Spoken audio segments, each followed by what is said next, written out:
Yes.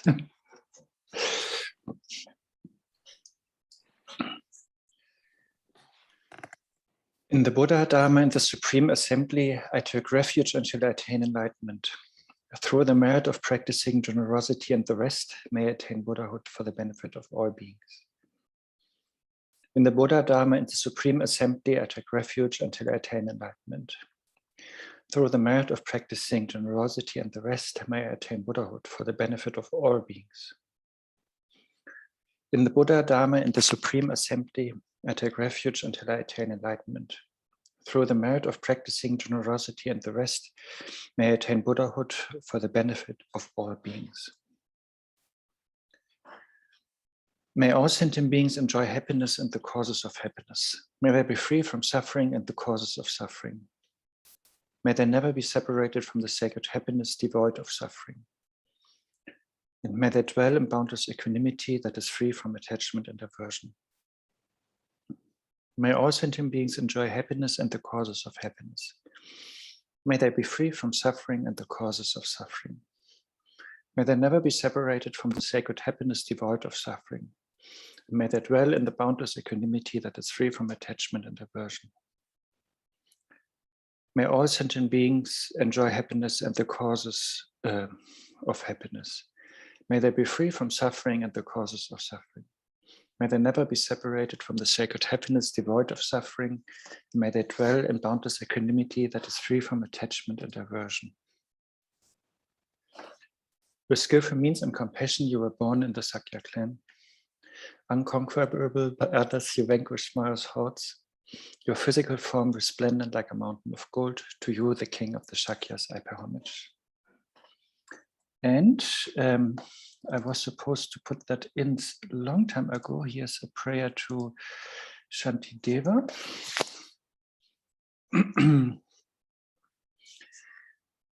Even the minutest light ray of your name will dispel their heart's darkness. When it enters the ear of the fortunate one, Bodhisattva Shantideva, I supplicate you. So that is composed by His Holiness the 14th Dalai Lama. And yeah, it's always good to connect to the author of a text and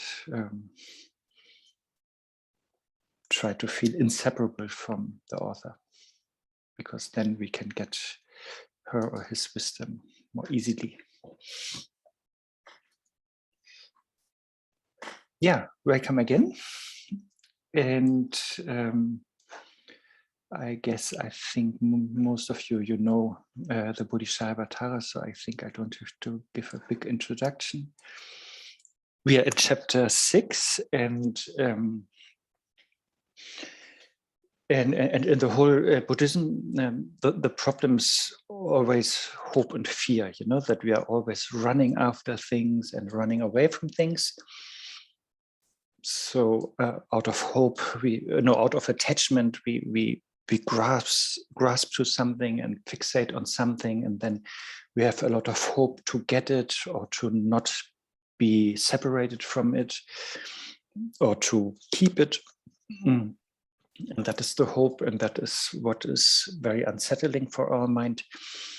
And the opposite is fear, which is based on aversion. If we don't like something else, then we want to be separated from it, and we want to keep it that way, and we are suffering if we get it.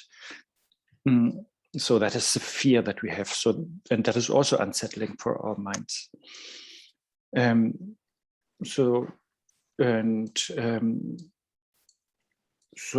I'm saying that because Shantideva in the 6th chapter on patience, he is really actually addressing these two tendencies we have of hope and fear, and especially then the suffering or difficulties that we experience if we don't get what we hope to get, or if we get what we are afraid to get or of getting. I don't know the grammar.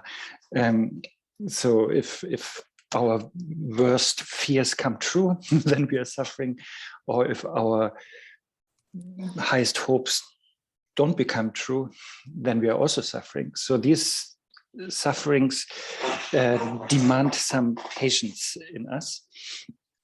And since patience is one of the 6 parameters, it's leading us to enlightenment or even Buddhahood. So therefore, Shantideva in his mind training mood is sort of selling us these difficult situations that we usually perceive as obstacles. So he's selling these obstacles to us as being very conducive situations for our practice. So instead of being negative about it, he's really trying always, and I think managing to always point out, how important these difficult situations are, or how important these obstacles or enemies or insults or pain or suffering are, because with a proper mindset, we can really use them on the path, and by that attain Buddhahood quicker. So that is where we are. And when we look into hope and fear, then the classical presentation is the 8 worldly dharmas, where we hope for good things and we are afraid of for negative things. And one of the good things, quote unquote, is praise. And one of the quote unquote negative things that we are afraid of is the opposite of praise, that somebody is harshly criticizing us. And that is today's topic, so that we handle praise properly. So that we are not getting overly excited or attached when we are praised, that we are not getting angry when somebody is preventing the praise that is supposed to happen, and also that we are not getting angry or frustrated if our enemy is getting praised. So that is today's topic. I hope that makes sense. And for that, we can look into verse 94 of the 6th chapter, which I will share in a moment.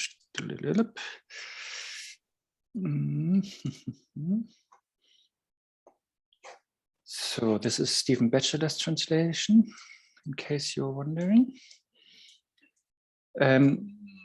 So Shantideva is sort of analyzing if we are praised, what is it? Is it... are we happy because of the sound itself, or are we happy because of the individual who is praising me, or the mind of that individual?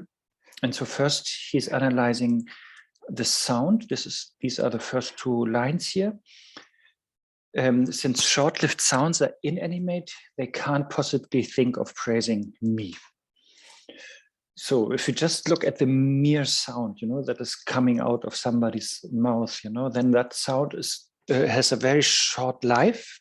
It's just, the sentence, whatever, you are wonderful, it's like so short, it's disappearing like immediately. And the sound itself doesn't have any intention or any mind, So the sound itself is not really wanting to praise me.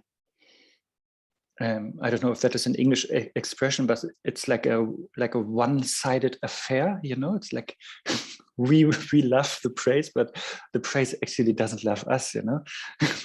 So it's not a good foundation for a relationship. So therefore, it doesn't make so much sense to run after these sounds, that we appreciate so much, and it doesn't make sense to rely upon these sounds of praises. And then I think that is pretty easy, but now it's getting a little bit more difficult. That is when it's about the second half. Now we look into not really look into, but sort of look into the mind of the person who is praising us. And then definitely if somebody is praising us in this example, then that somebody is happy, you know. Because praising somebody is always, there's an appreciation of qualities, you know. So therefore, if that somebody is praising me and I got very famous and I get a big reputation, then we could, if we are good practitioners, then we actually mean it like that. Then we could really rejoice that that person is seeing positive things in me. You know, like you know, we could honestly, be happy about it. You know, that that this person is praising us, because that we see that this person is appreciating good qualities. But that is really if we are really altruistically trained, but usually we are only happy if we are getting praised because we are getting praised. We are not really thinking about what is going on in the mind of others, and but we are only concerned that we get a good reputation, and that we get whatever famous. And then and soon we can discuss on all this. I just wanted to cover some verses first. And then 95, then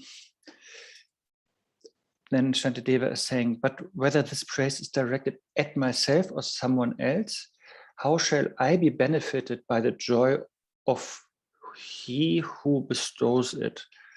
So if that somebody, that person is praising me or my enemies, that is sort of not my business, you know. And I will never experience the joy that is happening in the mind of the person who praises me or somebody else. You know, that is that joy of that other person's mind coming from praising me. I can never experience that joy. So it is, this joy and happiness is his alone, and yeah, I shall never obtain even a part of it. So this, I can never really get that joy that that this other person has when he's praising me or praising my enemy.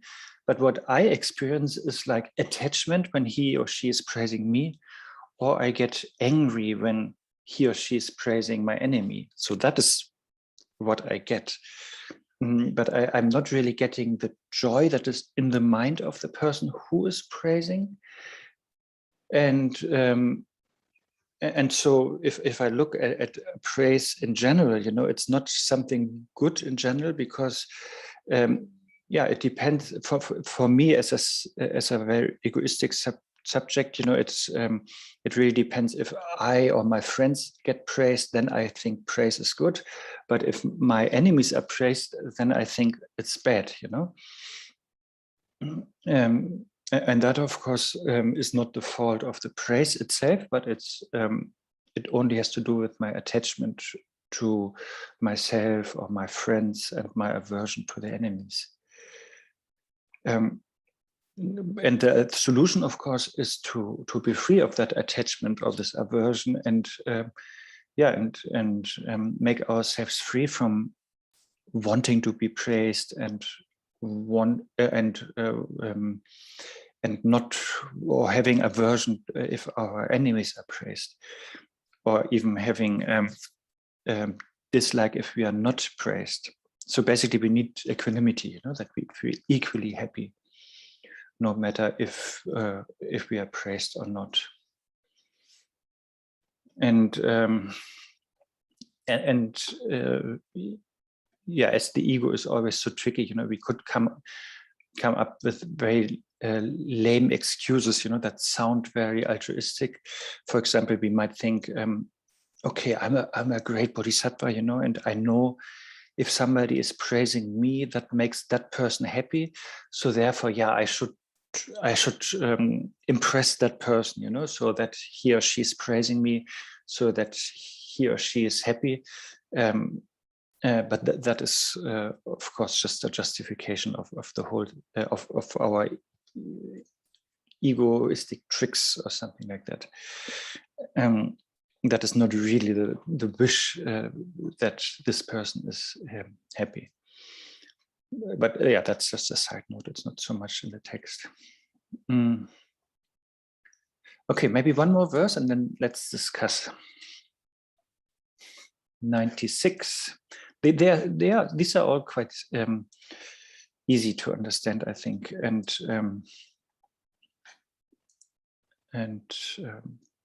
but still I go through them. And then, yeah, if we are really aspiring to be bodhisattvas, then yeah, we should really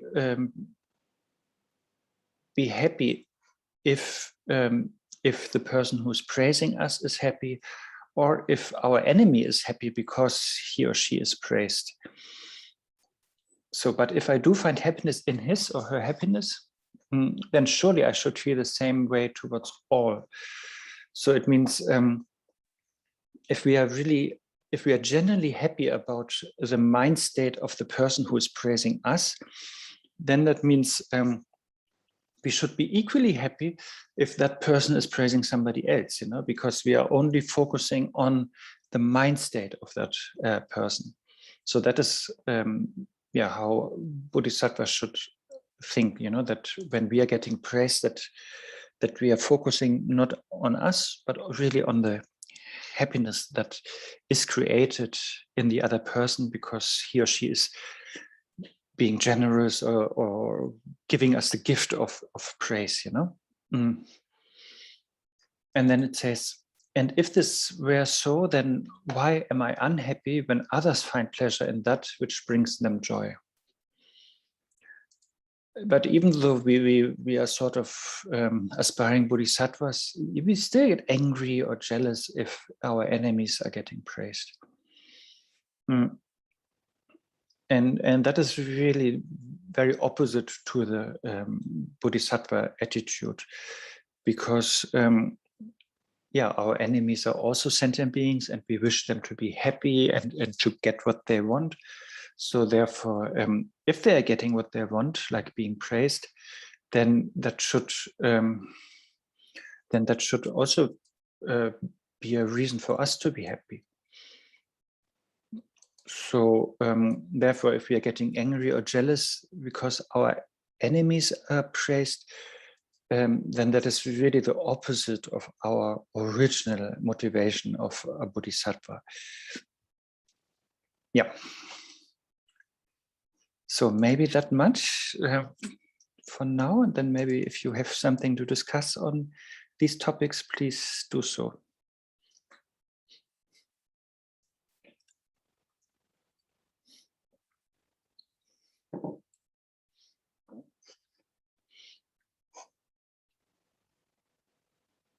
Okay, then I will just, okay, Emilia. This, I have, in the past, when my parents were alive, and if they praised me or if they praised my sisters, I can say that genuinely, I knew they were happy about our achievements. So there was no agenda there.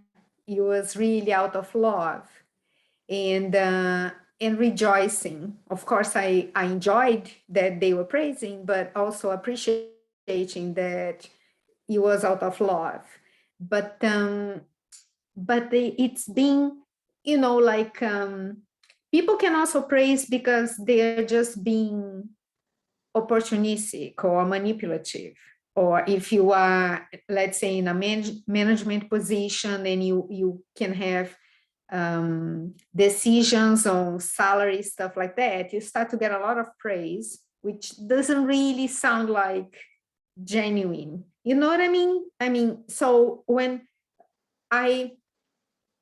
as I was listening to you while reading Shantideva, it's like, yes, if you see that it comes from one's heart in praising, really with no agenda, is I would like not to be such a child and really rejoice in that. But there may be a hidden agenda as well, in the action of praising. And then I don't know if I would rejoice. Does that make sense? Yeah, but yes, of course. But that is really a different scenario than this more innocent way that Shantideva is referring to. But yeah, if people sort of praise me because they want to manipulate me or get whatever, more money, or then yes, that is definitely not something to rejoice in. Yes, but then also it helps, like if we have a well-trained mind, then we can also not fall victim of that, because we don't have any attachment to praise anyway. It doesn't matter if it's fake or authentic, we're not getting involved in that, and our mind is not getting blinded by that, and then we can keep continuing making clear decisions. So from our point of view, how we react, it doesn't matter so much if it's genuine or fake. But yeah, in terms of rejoicing, yes, I agree. We should never rejoice in fake stuff. Luis. Oh, hi. Hi. I was just thinking how praise is really, for me, a biological thing to start with, that it's excitement about something, excitement about somebody's skill in something, or somebody's expressiveness or power or loveliness. And it seems like a two-step thing. First an excitement, and then it converts into some kind of judgment or some sort of decision of what's good and what's not. So as you're talking, I'm thinking that if I can get back to the origin of my feeling when praise is going on, either for me or somebody else, then I can make a better decision about how to react to it. I mean, all of this goes on very quickly, of course, but the process of jumping to the virtue or negativity of praise or blame, I feel frustrated when I think of all the years of having absorbed that kind of judgment and moving me away from a clarity or a purity. So as you spoke, I thought, get back to the origin of the feeling and separate that, if possible, and separate that from the learned, attitude. Yes, thank you. Sounds good.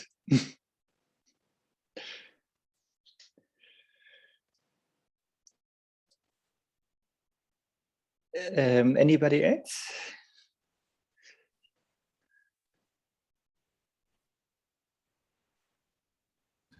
Arne, I was just wondering, how is it about, with a performing artist who is making beautiful music, for an audience hall, and gets a lot of praise by the audience, by their applause, and the typical standard situation, so to speak. What should go on in the mind of the performing artist at that moment? Good things. And also the separation that Louis was talking about. Yeah, but I think if you're a Bodhisattva artist, then ideally you do the art to make other people happy, you know, or to inspire them, or maybe with art also you can maybe change the perspective or the view of others or broaden their view. So if you have these good motivations in mind, that I think is a good drive for being an artist. But so if it's about the benefit of others, you know, that you bring them closer to the truth and wake them up or broaden their horizon. But it's not about you wanting to be on stage and wanting to be famous and rich. No, but you are talking about a Bodhisattva artist, and I'm talking about somebody who is performing Schubert. Somebody who's performing? Who is singing Schubert, who is singing a classical composer. You know, a singer who is performing. Yeah. And the audience is happy at the end that it was beautiful and okay, and then you have to bow and the audience is applauding. Are you a Bodhisattva if you are happy for the audience that they liked you? Yes. So first of all, what I was trying to say earlier, is there a difference between teaching Dharma or making people happy, or performing Schubert and making people happy? For the good reasons, I mean. Yeah, I think the method, I think, cannot be the judgment. You know, if you are talking or if you are singing or playing instrument or making a statue, you know, all these methods, they are not worse or better. But I think the main thing is to have the good motivation why you do it, and also the wisdom so that really reaches the audience. Like, for example, Buddha was the audience of gods in the God realm. They are not ready to hear teachings by Buddha, so Buddha was playing music to them. I don't know if he played Schubert, maybe not, but he did that with the motivation to lure their mind to the truth or to the Dharma. So that was his motivation, and then that he performed sort of a musical piece was of equal value than a teaching with words in the human realm, you know, because it was with the same intention. It was just a different method, and he had the wisdom and skill to really reach the audience.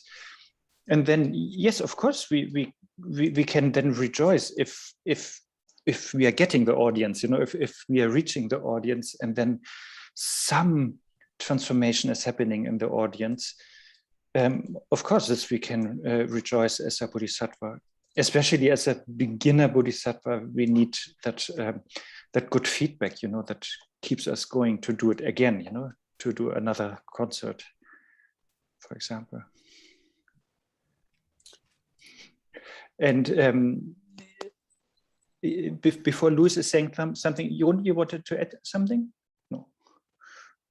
Yeah, but so that's really like, yeah, so the motivation is the most important thing. And then, yeah, really knowing how to reach the other person. And then, yeah, and then using whatever method is necessary to do so. And then, of course, rejoicing afterwards, dedicating the merit. Louis. Yeah, my ideal, which of course is a fantasy, but if the artist is a vehicle for transmitting something, then the praise is not about the artist, but is about the shared experience between the artist and the audience. But that is a fantasy, dream, wish, ideal, not the what happens. But it's like stopping short of that experience by accepting the praise for yourself. It's stopping short of that shared thing. Is this the artist is like a guide to it, and the artist can help you reach that experience yourself. So if you're in the concert hall or the opera house, you're sharing that experience with the performer. And if it's transcendent, then it's wonderful, or not. But it's this thing that we stop, I know I do, stop and believe for the moment that it's me and not what I'm trying to do and hoping for. Maybe that was too long. I'm sorry. No, great. Yeah. No, I'm also like a wannabe musician, by the way. And I know also when I performed on stage, I can be really in so different modes, like it's me performing, like Yes. look at me.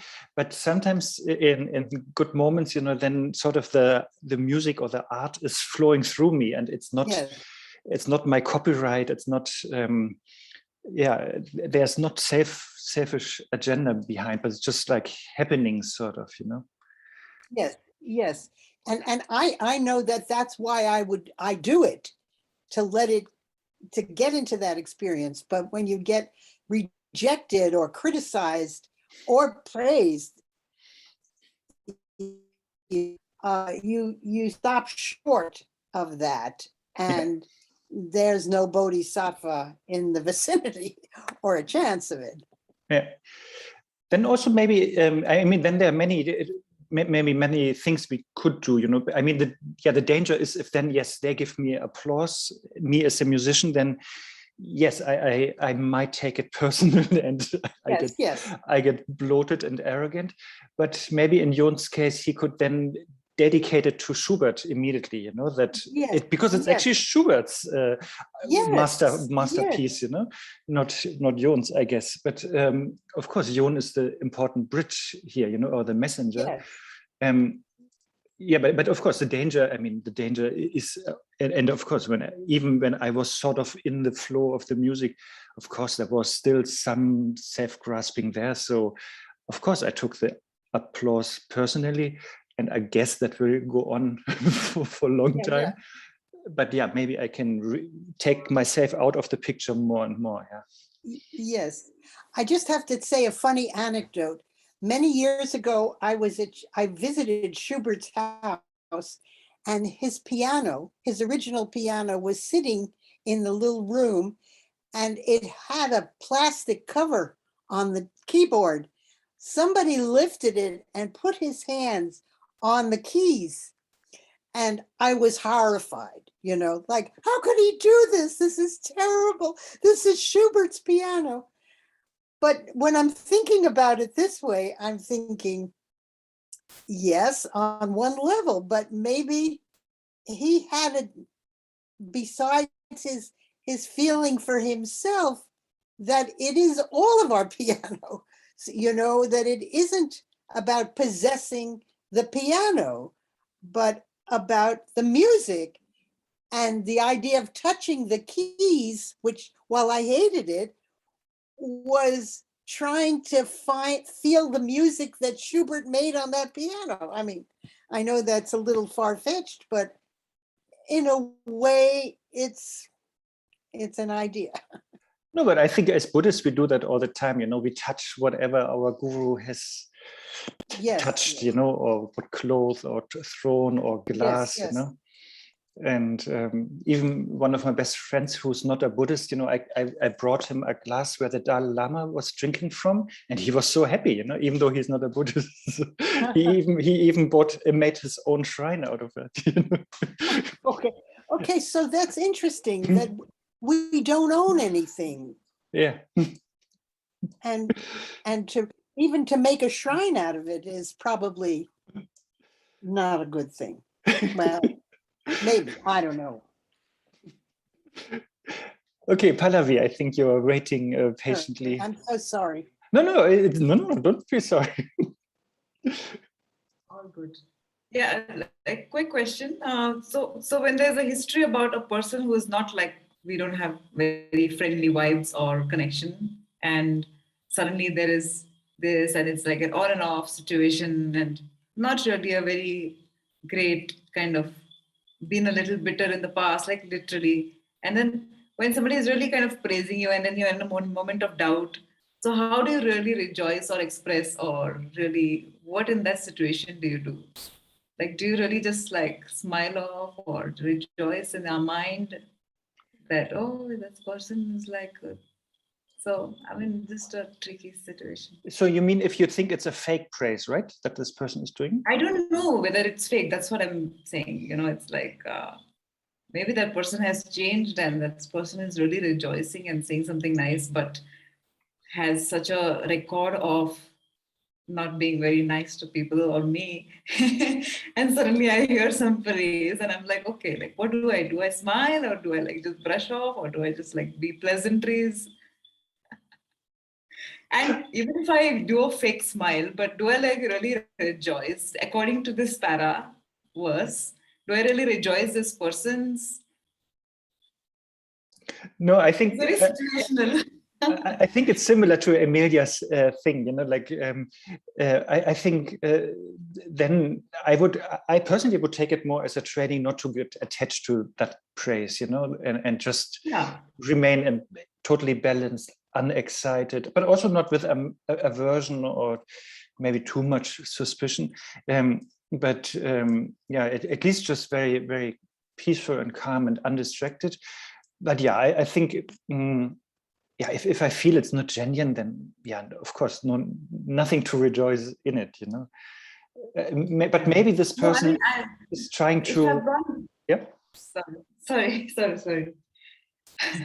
No, maybe this person is, even with a fake praise, is trying to genuinely become friends with you again, even though the praise is fake. But maybe then that is a genuine intent somewhere, you know. So if you find something genuine, then yes, rejoice in that. I think my thing is that when we're going beyond getting attached or rejecting anything, okay, fine, we're like in a neutral space. But I think maybe just rejoicing anyways is no harm. You really won't know what's in that person's mind. So you take it on face value and just rejoice for the person praising you. You can, if it's not too obviously fake. Very situational. I mean, we all have mixed motivations, you know. As a Bodhisattva, we have selfish motivations, but then also as a bad person, there's also a good motivation in between, you know. So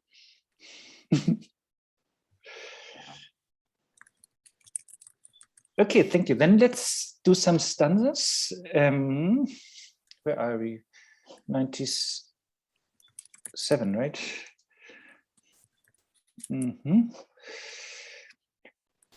Therefore, the happiness that arises from thinking I'm being praised is invalid. It is only the behavior of a child. So usually, that is, again, if we are usually being praised, you know, then we get very excited, we feel special and better than others, maybe. And that is sort of invalid, even from ordinary perspective, you know. It's not, there's not really an essence in the praise. That is going back a little bit to what Shantideva earlier said. I didn't share the verse, right? That is a little bit going back to earlier, that the praise is sort of essenceless, you know. It is very temporary or temporal, and so also the ordinary people would think, yeah, praise is not a big deal, you know. It's not really something with substance, not really valid. But if we would really like build so much happiness on it, you know, then that would be very childish, you know, or silly. If you make a big deal out of getting praised, you know. That is, I think we had that last time with the sandcastle, you know. It's like children who make a big deal out of a sandcastle, even though the ordinary adults, his or her parents, they know it's very temporal and very essenceless and not a real sandcastle. sandcastle. So therefore, yeah, the point here is, yeah, don't make a big deal out of it, or keep it real, sort of. I don't know if that is existing in English also, but in German we say, don't make an elephant out of a mosquito. I don't know if you have that in your languages. So if there's something small, don't make a big thing out of it. Yeah, praise is really something small, and it comes, it goes, no substance, no essence, no long-lasting effect. So just let it come and go. There's something in English as well. Don't make a mountain of a mole. Say it again. Don't make a mountain from a mole. Mole, like mole is a small. And this Molehill. M-O-L-E. In English, it's a molehill. Okay. Good.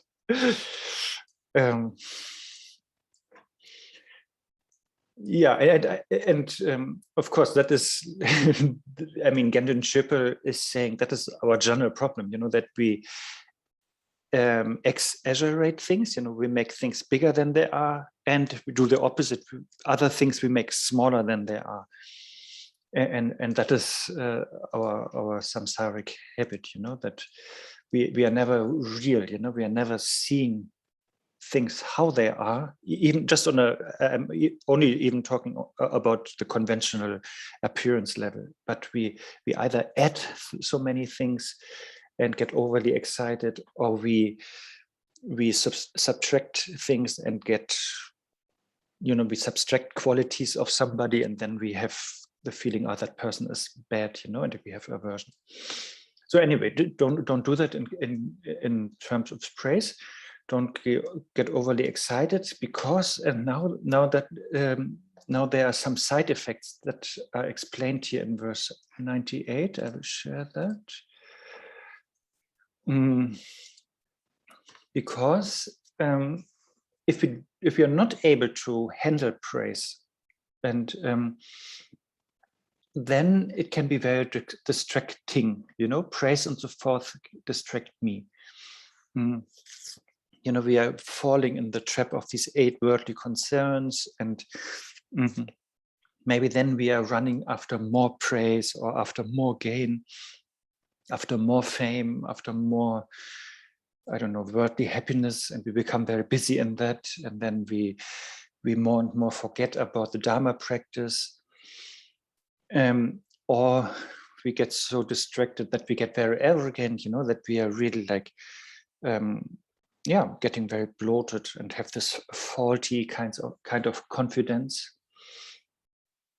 And also it will undermine our delusion with samsara, it says here. So yeah, then we think, oh yeah, it's not so bad here in samsara, you know. And so we are then, you know, if we are constantly getting praise and we take it so seriously, you know, and have attachment to it, yeah, then we think, oh, it's not so bad, you know. Maybe samsara is only like something what poor countryside people in Tibet made up, you know. It's because they had nothing to do, and then we don't have this renunciation or sadness or disillusionment with samsara, and we don't want to leave samsara, and then yeah, we take these praises and gains for so important, and then also our mind will not be able to meditate properly, because again we are running after these things. And then the third side effect is I start to envy those who have good qualities.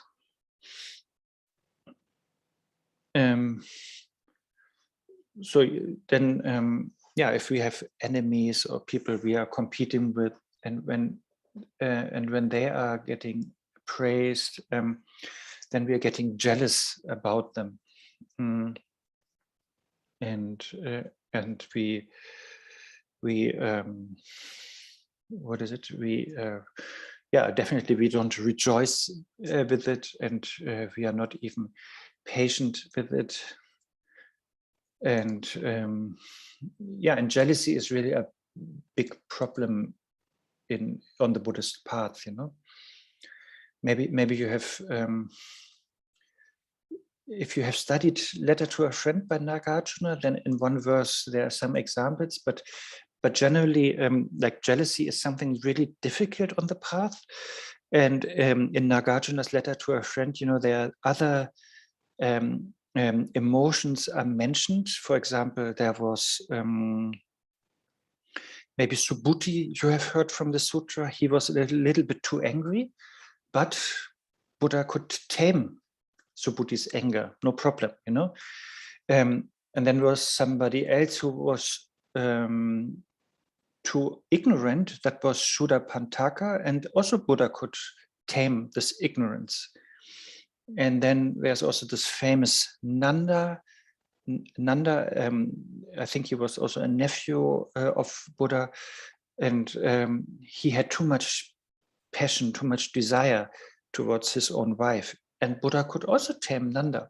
There are these long stories about it, you know, like Buddha took him to different realms and so on. And so the point is, these different emotions in different students, Buddha could easily tame.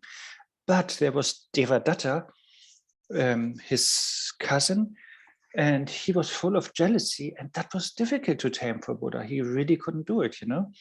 And Devadatta even, yeah, he was so jealous, and also he practiced a little bit and had some miraculous powers, but out of jealousy, he couldn't really perceive Buddha as the Buddha, you know. He couldn't see qualities in the Buddha, and therefore he didn't listen to Buddha, you know, and therefore Buddha couldn't reach him, you know. And Devadatta even tried to do many negative deeds and trying to destroy Buddha's reputation and even his life, you know, with this drunken or crazy or mad elephant that he was sending to kill Buddha. So that is a problem, you know, jealousy. Of course, pride is also a problem. If you are proud, you're not listening to the teacher.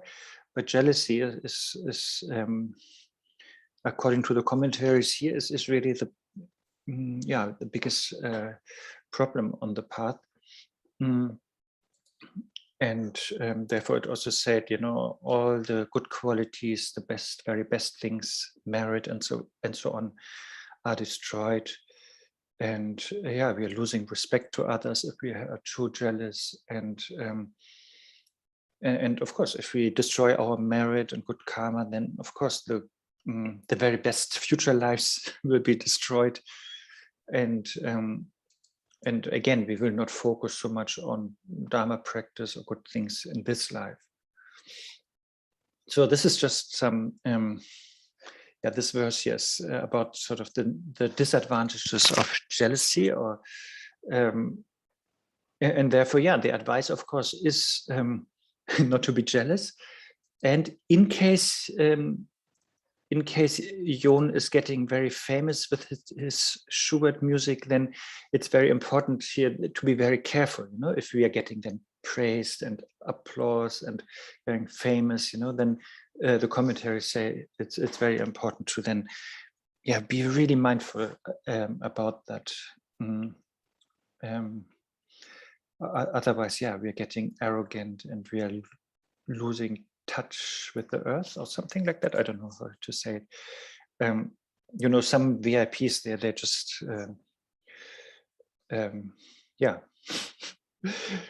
they think they're then super special,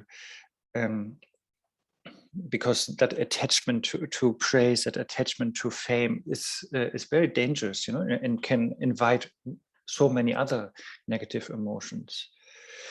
And therefore, and now we are coming a little bit to a different turn of the topic.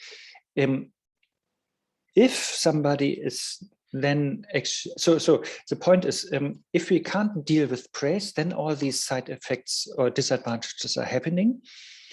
And since samsaric beings usually are like that, that they cannot handle praise, but that then they get attached or arrogant, and so many other negative emotions come in. Therefore, getting praised is of course in itself it's not negative, but we make something negative out of it. But if our samsaric habits are so strong that we make something out of it, then an enemy is actually helping us if that enemy is preventing us from being praised. So if Pallavi wanted to praise me and then somebody is, I don't know, interrupting her, or taking her away, and I'm not getting the praise I eagerly wanted and that Pallavi actually wanted to share, then usually I'm angry with that third person to stopping Pallavi to praise me. But actually, since I have so much samsaric habits and I would not be able to deal with the praise properly, this enemy, the third person, is actually a Dharma protector, to me. That is what is coming up now, because this third person is protecting me from falling into that whole samsara of getting attached to the praise. So therefore, if this person is stopping Pallavi to praise me, I should not be angry with that person, but I should really be happy about that situation, that I'm not getting praised. but this is the introduction to what is coming now, that, and yeah, I'm sure you have seen that strategy by Shantideva in earlier contexts also, that he has that kind of mind training attitude, and by that, something what is usually perceived as an obstacle or enemy, and he sees a very positive effect that is happening thanks to that obstacle or enemy. And we can discuss soon, but maybe a few verses because it's now in the same flow. So 99, so usually when we're getting praised, then we're getting true pride. Then that pride leads to many strange things, to other emotions or negative actions. Maybe we are not nice to others anymore. We are neglecting them, or we are making them feel bad, and so on. And so these negative actions then, of course, accumulate negative karma, and we ourselves will fall in unfortunate realms. It's written here in 99. So therefore, are not those who are closely involved in destroying my praise and the like. So are not those people who stop Pallavi from praising me, my enemies, are they not also involved in protecting me from falling into unfortunate realms?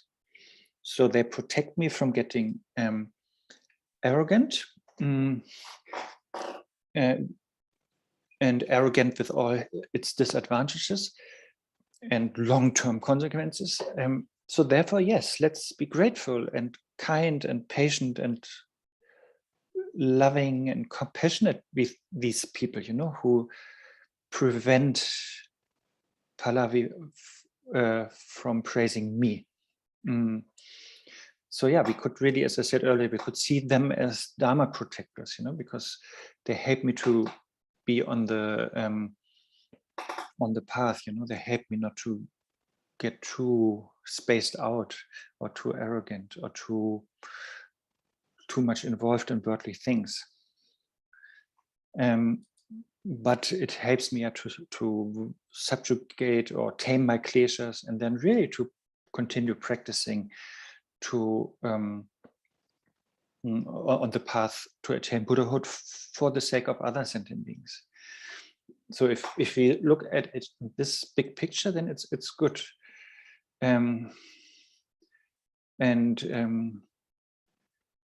think another example is if for example if I'm an alcoholic, and then that is my addiction. I want to drink more and more, and I like it, yes, but of course it will destroy my whole life. It will physically and mentally and socially as an alcoholic, then it's really destructive. But then if Yon is coming in and is hiding my bottles, or is destroying them or removing them, then yes, I would perceive Yon as an enemy, and I would get angry with him. But actually, he is like this Dharma protector, he's like really protecting me from destroying my life. Yeah, by keeping me away from the bottle. So the same thing is with this enemy who's stopping Pallavi to praise me. So this enemy is actually helping me to not follow my addiction of getting arrogant.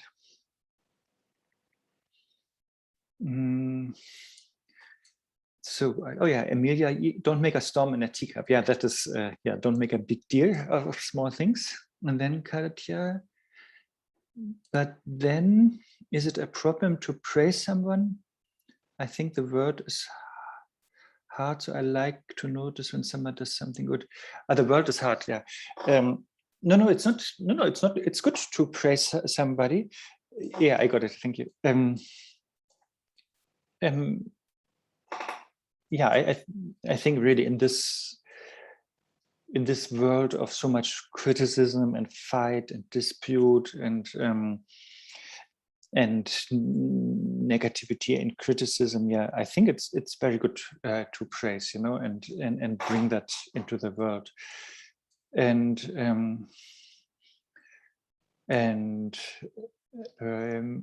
so definitely that is so much encouraged, and praise is also a big and important Buddhist practice. I could have mentioned that maybe also. Maybe you have noticed in classical texts, it starts, of course, with the title, and then the title is explained, and then normally there's a praise, like homage to the Buddha, homage to the Buddhas and Bodhisattvas, homage to Manjushri, homage to the Guru, and so on. And praise is not so much about the other person, but it's you're seeing the qualities in this other person, and by praising that quality, you are sort of determined to also develop these qualities. So therefore, praising is a Buddhist practice. Yeah, we have this praise to the 21 Taras. It's only praise. So,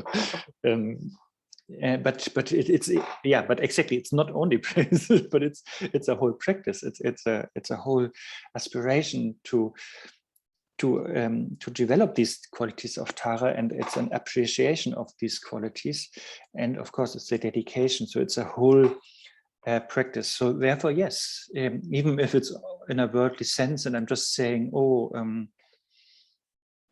I don't know, it's something very small, on a worldly level, praising somebody for nice hairstyle, that's already good. It makes people a little bit more happy.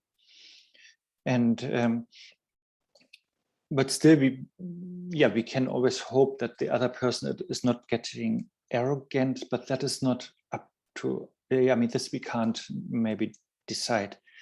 But if we know somebody is super arrogant, then maybe we would only use the praise to get more arrogant. Then in that case, maybe we can be a little bit more careful, And maybe that is similar to what Lois is asking then. But isn't it arrogant to decide what somebody else should do, bottle hiding and so on? It could be, what is the word? Patronizing or arrogant, But in this example, I think if I'm an addict with alcohol and Yon in his, let's say it's still limited wisdom, but he has just his common sense, but I think that is totally good enough, that limited wisdom and common sense to see Arne is out of control. He's drinking 1 bottle of vodka to every meal. And then I'm talking like Yon now, and then he would say, but and I tried it gently and talking to him, it didn't work. Then he has to come up with some other methods that hopefully will work. And yes, it can be patronizing. And therefore, normally, one should maybe shy away from interfering with other people's life too much.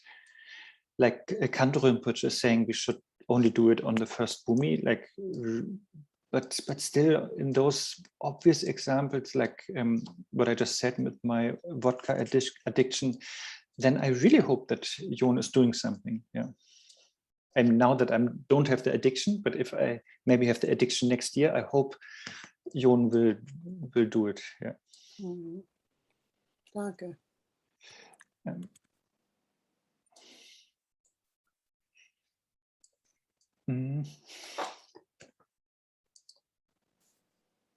Okay, then maybe one more. 100.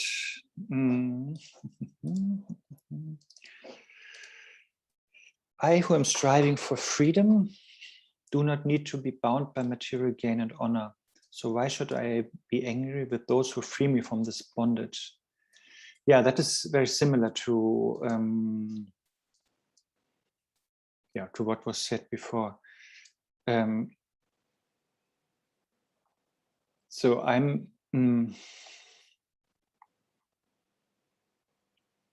so the example is, samsara is like a prison. We are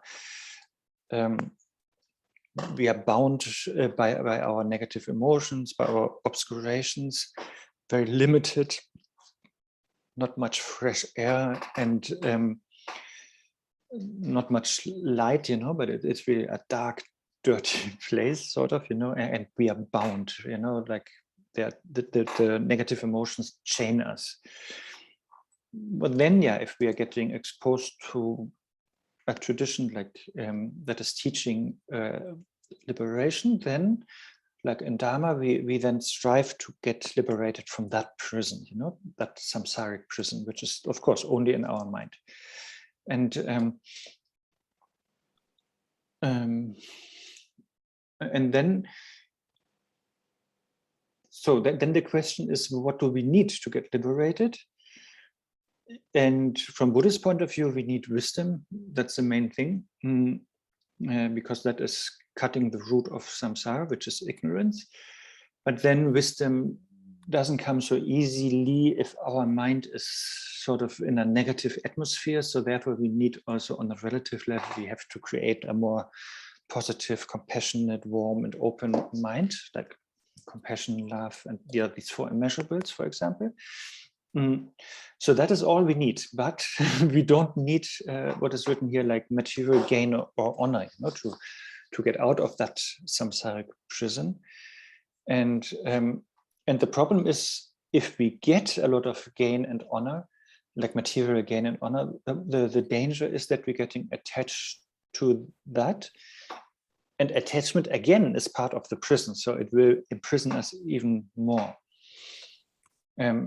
So therefore, we have to be careful when we are getting material gain or honor or praise.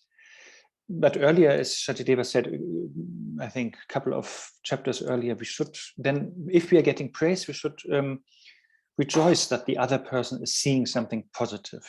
That is definitely good. But the point here is, then Shantideva is asking, so why should I be angry with those who free me from this bondage? So that is, again, if somebody, that is really, again, a mind training thing. So if somebody is destroying, for example, my money or my respect or my praise or my fame, then this person is destroying things that I normally get attached to. So therefore, these things would normally imprison me more in samsara. But that person who is destroying the 8 worldly dharmas, basically, this person, yes, normally I'm angry with this person, but actually this person is helping me to get out of the prison, because he's destroying all the things that I would get more attachment to. So that is usually the enemy, but again, here it is, from that perspective, this enemy is really helpful on the path. And just in the literal example of a prison, if I'm in a prison somewhere, I don't know, 3 floors underground, you know, and then with the chains and the cell around me, and I really want to be liberated. Then if somebody is coming down there and is liberating me, I would be so grateful, right? And I would even think, oh, I have my prayers have been heard, or my merit is performing a good function here. And then I would perceive that person who is liberating me, of course, not as an enemy, but as our best friends or best friend. So in the example with Pallavi, so if Pallavi wants to praise me, and then there's a third person coming in and stopping her to praise me, then usually I would see that person as an enemy, but actually it's a friend, because I'm not getting praised, and therefore I'm not getting attached, and therefore I'm not getting even more imprisoned. What do you think? Is it too much?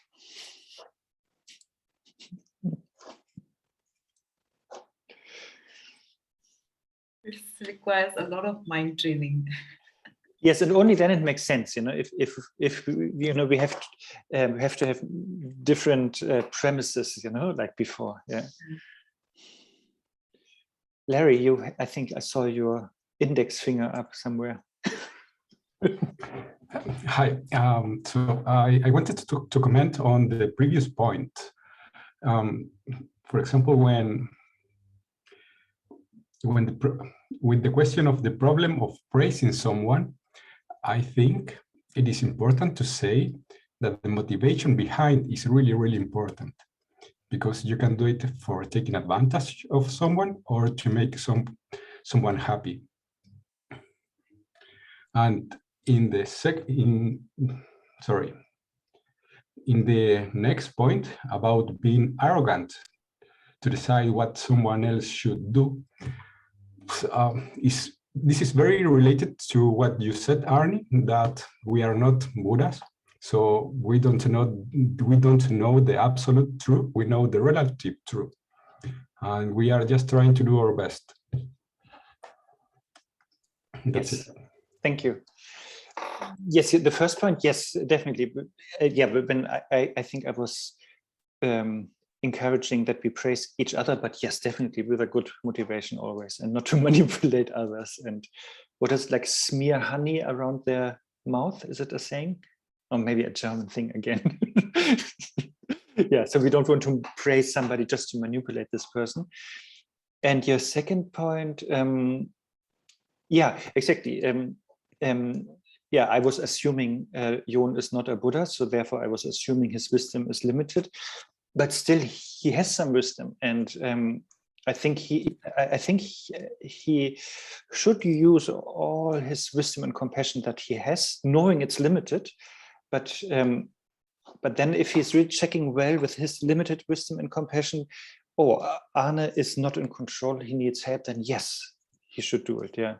After checking carefully not to intrude my privacy or patronizing me. Yeah. But that's all, you know, like until we are Buddha, it's like Khyentse Rinpoche is saying, it's always a guess job, you know, we don't know for sure. We can only assume, you know, what could be helpful. Like I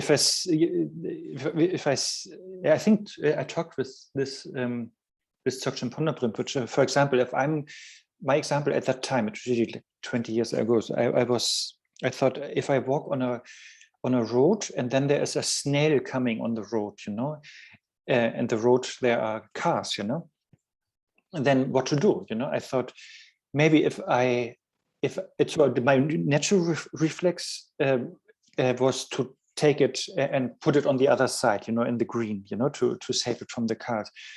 But maybe then I thought, if I do that, maybe then it goes back and then it will be killed, or maybe there's a bird nearby or whoever, and then killing the snail there immediately. And maybe it's better not to touch it at all and just let it slowly go. And maybe it is in that rhythm that it's not killed by any car, you know, because it is in the exact perfect situation and place and speed, you know. So basically, I thought, I never know, you know, because I don't have omniscience, I never know what is the best to do. Should I interfere with things or should I just leave it as it is, you know? And then Ponop Rinpoche said that I'm overcomplicating it as usual. But of course, it's good to have that doubt, you know, and to know my own limits in that case. But then, yeah, he's saying do what is obviously good to do, you know, just do your best in that situation, really your best, and then that's it, you know, and then, because otherwise we would not do anything until we are Buddha.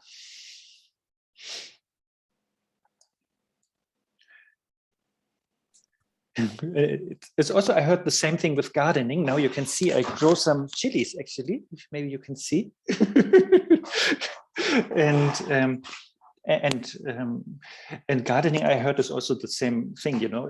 Do you just let it grow, or is it better to cut here and there, you know? And there are also two religions about it, you know. Yeah. So what do you do? With my chilies? Yes. No, I try to be like Jon. I try to gather my best possible wisdom and compassion in each day, and then have a look and see what needs to be done. Maybe interfere a little bit, or maybe today I only let it grow. But I'm more on the let it naturally grow kind of side, because I don't see any suffering here, you know.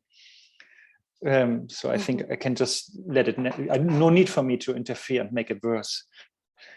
But in my example with Jon, I think he would see the suffering that I have, and then yes, once he is recognizing that, he should be alarmed and react and interfere. Yeah.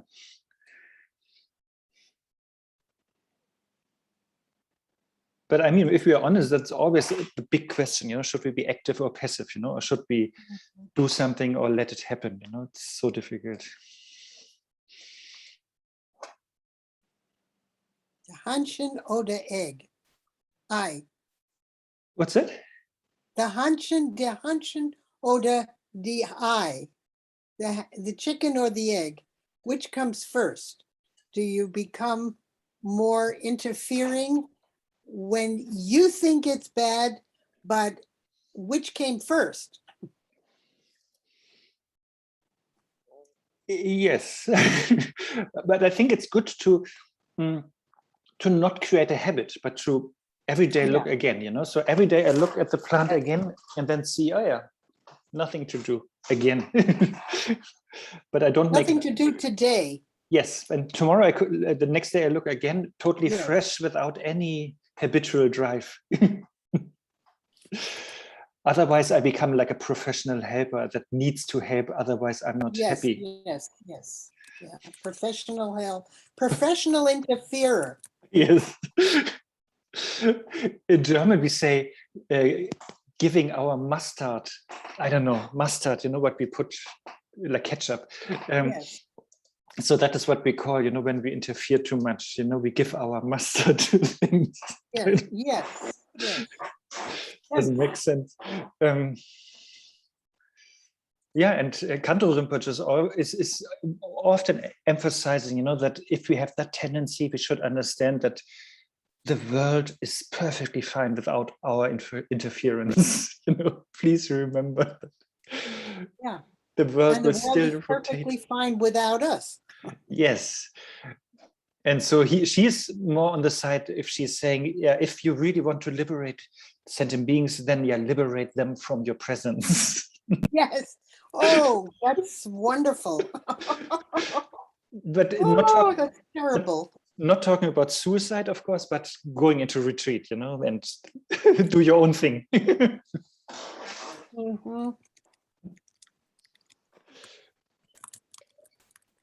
Emilia. I don't know if I would totally agree with that. I mean, I'm hearing you talking about Jon. I did the opposite, actually. with a friend. She became an alcoholic. Her dad is an alcoholic, and I saw the pattern, and I didn't want to say anything. It was just, I felt like really my heart was like crushing, and I didn't say anything until this day. It's been a number of years, you know, and looking back, I think I should have done something, but I didn't want her to react, to become defensive when the thing was happening.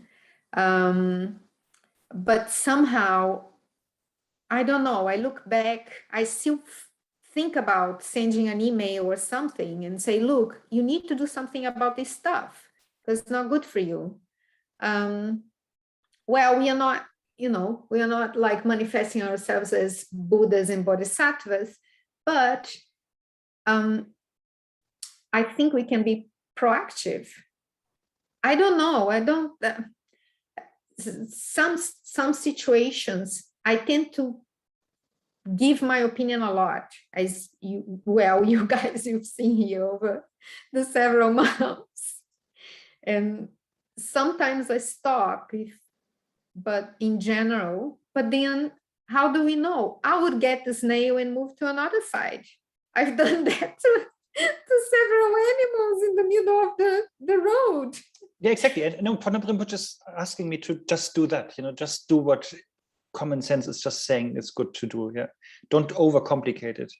Yeah, with a snail. And the other example with Yon, yeah, so therefore Yon needs like three things, you know, even though they are limited if he's not a Buddha. So wisdom, compassion, and skillful means.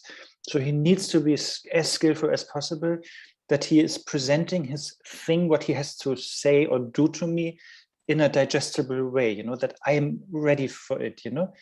Like I said, you know, like Buddha was playing music to the gods, you know, and that was his way of teaching Dharma, you know. That was the skillful expression, you know, of his wisdom and compassion.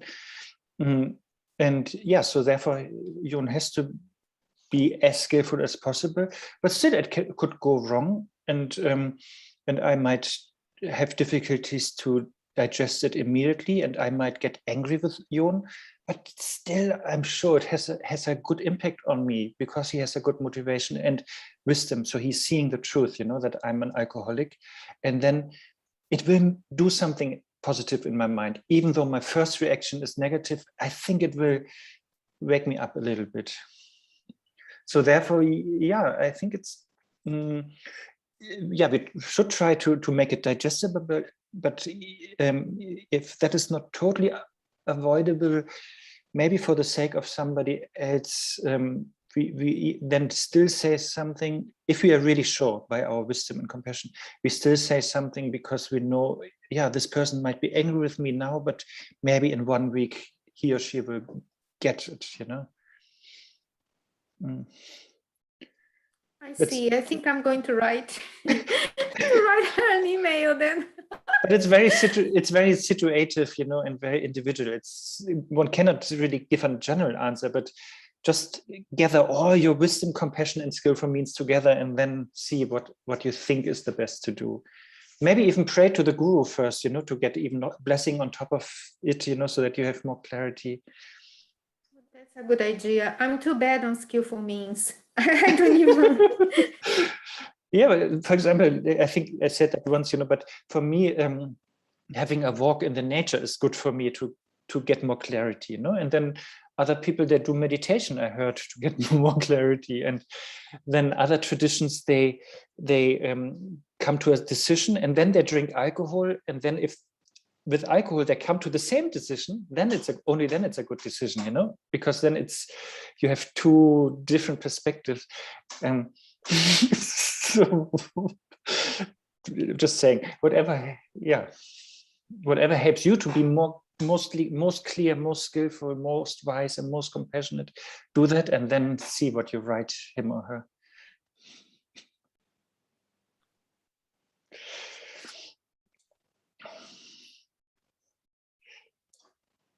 Okay, then maybe let's have one more verse. 101.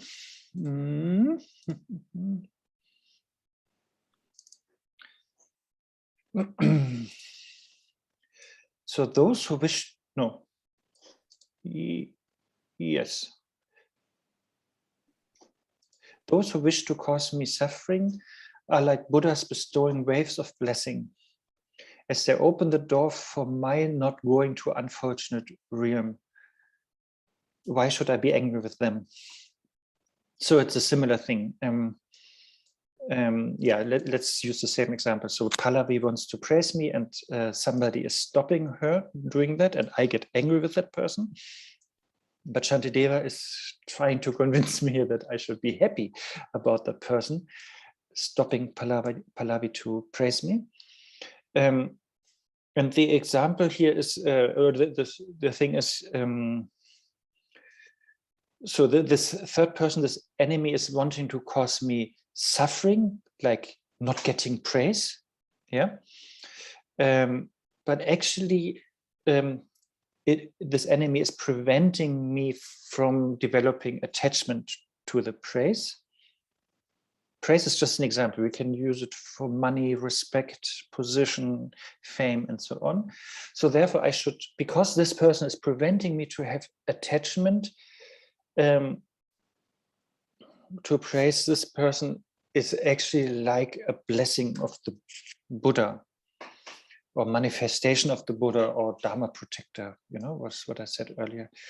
And so because this person is then stopping me to have attachment, and with attachment, all the other negative emotions come, and they would lead me to unfortunate rebirths, and so that is, and that pathway is sort of blocked by this enemy, so-called enemy, because he or she is preventing me to have attachment, and therefore he or she is preventing me to go to this unfortunate realms. And therefore, yes, I should not be angry with this person who interferes here, but I should be happy with him or her. Oh wait, I think I had a stupid picture for that. It's really not, is it for that? Yes, it's not so amazing, but let's just use this as an example. See? So now we are not using praise as an example, but yeah, money. So let's say I'm this fish, and yeah, of course, a fish would not eat the money anyway. But let's say there's a nice worm on the hook here. So I, the fish, I would be very happily and swiftly swimming to this worm, and I would have a lot of attachment, and yeah, to the worm. So that would be my problem. I see the worm, and then I have attachment. Attachment, of course, is a problem. And but now, if there comes another bigger fish, for example, and this fish is sort of interfering me from getting the worm, then that is actually a blessing for me, because I'm not getting hooked, right? But I would perceive this bigger fish as an obstacle and as an enemy, because either it was just blocking me from getting the worm, or it was eating the worm itself, But the good thing is, yeah, I'm not getting the worm is actually a good thing, because I'm not getting hooked. I don't have the 8 worldly dharmas and all the attachment, So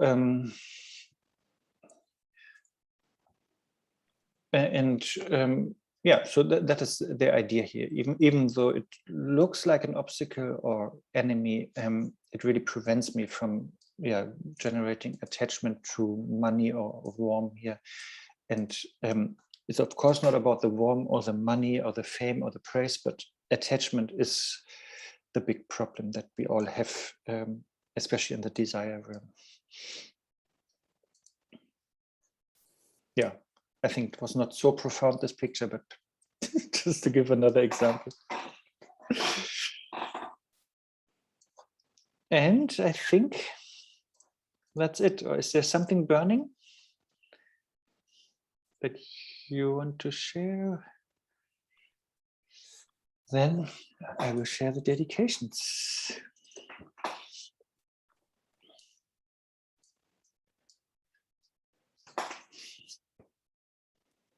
By this merit, having attained omniscience and defeated the enemy of wrongdoing, may I free all beings from the ocean of existence with its tumultuous waves of birth, old age, sickness, and death. Yeah, sorry, I'm just reading it properly. And yeah, of course, here, if you have omniscience, then yes, you should be active and free, but others, and then we can, but yeah, even before, of course, we should try our best. And then, yeah, so if we read the 10th chapter of Shantideva, then yeah, he's dedicating all the merit always to different aims. And one aim is here for the all sentient beings. And then another big aim is to dedicate it for the longevity of the Dharma. And that is encapsulated here in Joy Prabhupada's prayer. May I, in each and every lifetime, carry the weight of Buddha Shakyamuni's teachings. And if I cannot bear that weight, at the very least, may I be born with the burden of thinking that the Buddha Dharma could win.